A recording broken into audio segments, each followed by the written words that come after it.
તો કેમ છો મારી યુટ્યુબ ફેમિલી? આમ તો તમને ખબર પડી જ ગઈ હશે કે આજે હું કઈ રેસીપી તમારી સાથે શેર કરવાની છું. બટેકાવડા, પણ એ મારી સ્ટાઇલમાં બટેકાવડા બનશે અને હા, સિક્રેટ મસાલા સાથે. તો ચલો બનાવીએ પનીર ડ્રાયફ્રૂટ બટેકાવડા. એના માટે મેં બટેકા લઈ લીધા છે, વોશ કરીને એને કુકરમાં બાફવા માટે મૂકી દઈએ.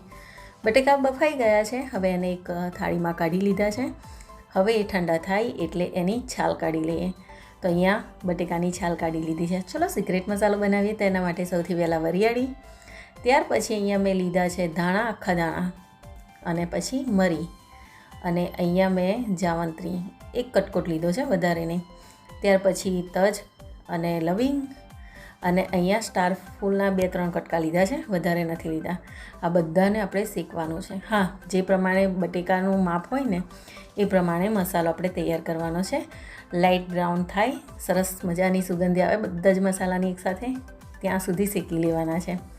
શેકાઈ જાય એટલે એને ઠંડા કરી લેવાના છે. ત્યાર પછી મિક્સર જારમાં કાઢીને એને ગ્રાઇન્ડ કરીને દરદરો પાવડર તૈયાર કરી લેવાનો છે. તો આ છે આપણો સિક્રેટ મસાલો. હવે આપણે ગ્રીન મસાલો તૈયાર કરીએ. તો એના માટે મીઠો લીમડો અને એક મરચું લીધું છે. મરચું એ કેટલા માટે લીધું છે કે તીખાસમાં છે, એટલે બંનેને સાથે વાટી લઈશું.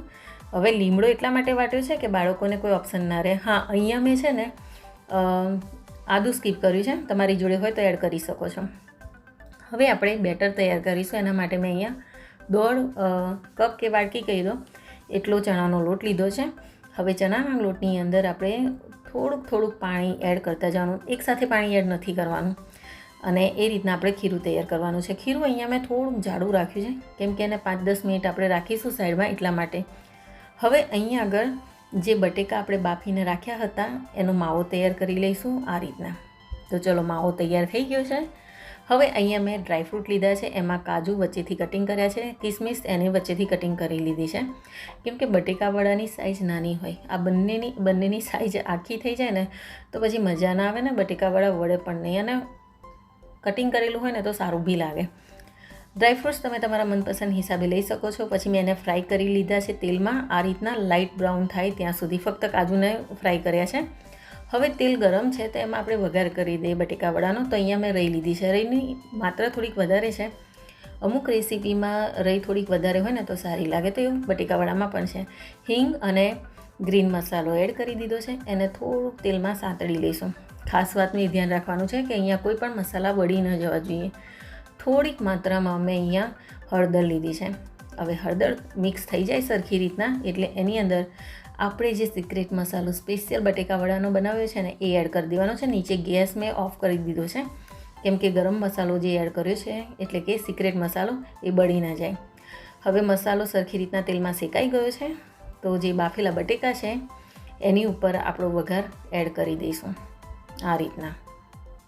હવે આની અંદર જે ડ્રાયફ્રૂટ્સ આપણે લીધા છે એ, ત્યાર પછી લીલા ધાણા, અને ત્યાર પછી તમે આની અંદર ખાંડ એડ કરી શકો છો. મેં અત્યારે તો સ્વાદ પ્રમાણે મીઠું એડ કર્યું છે. મેં આમાં ખાંડ સ્કીપ કરી છે. અહીંયા અડધું લીંબુ લીધું છે મેં. તો આની અંદર ખાટું મીઠું તમે તમારા સ્વાદ પ્રમાણે બનાવી શકો છો. તો ચલો, હવે 50 ગ્રામ ખમણેલું પનીર લીધું છે મેં, અને હવે આ બધું જ ઇન્ગ્રેડિયન્ટ્સ આપણે સરખી રીતના મિક્સ કરી લેવાનું છે. તો અહીંયા બટેકાવડાનો માવો બનીને તૈયાર છે. તો ચલો, હવે એને નાના ગોળ લાડવા વાળી લઈએ. નાના મોટી સાઇઝ એ તમે તમારા મનપસંદ હિસાબે કરી શકો છો. મેં અહીંયા થોડીક નાની સાઇઝમાં કર્યા છે. તો ચલો, એ રીતના બધા તૈયાર કરી લઈએ.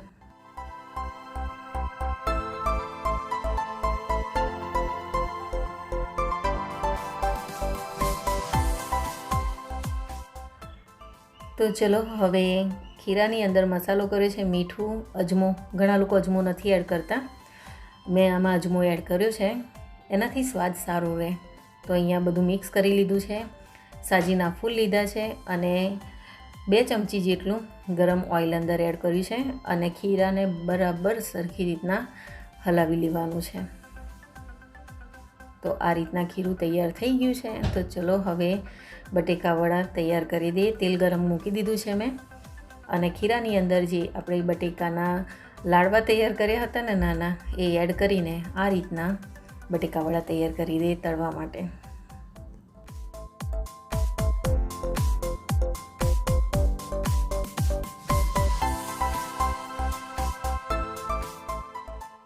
તો ગેસની મીડિયમ આંચે આને તળી લેવાના છે.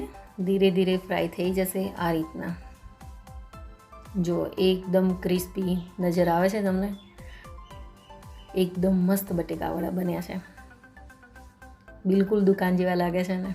તો દુકાન જેવા ઘરે પણ તમે આસાનીથી બટેકાવડા બનાવી શકો છો. મને ખબર છે બટેકાવડાની રેસીપી ટોટલી બધાને આવડતી હોય છે, પણ દરેક વસ્તુ સામાન્ય માનો કે બટેકાનું શાક પણ દરેકના ઘરમાં એક અલગ અલગ રીતે બને છે અને દરેકના ઘરમાં એનો સ્વાદ પણ અલગ હોય છે. તો એવી જ રીતના મારી રીત સાથે આજે તમને મેં બતાવ્યા છે બટેકાવડાની રીત.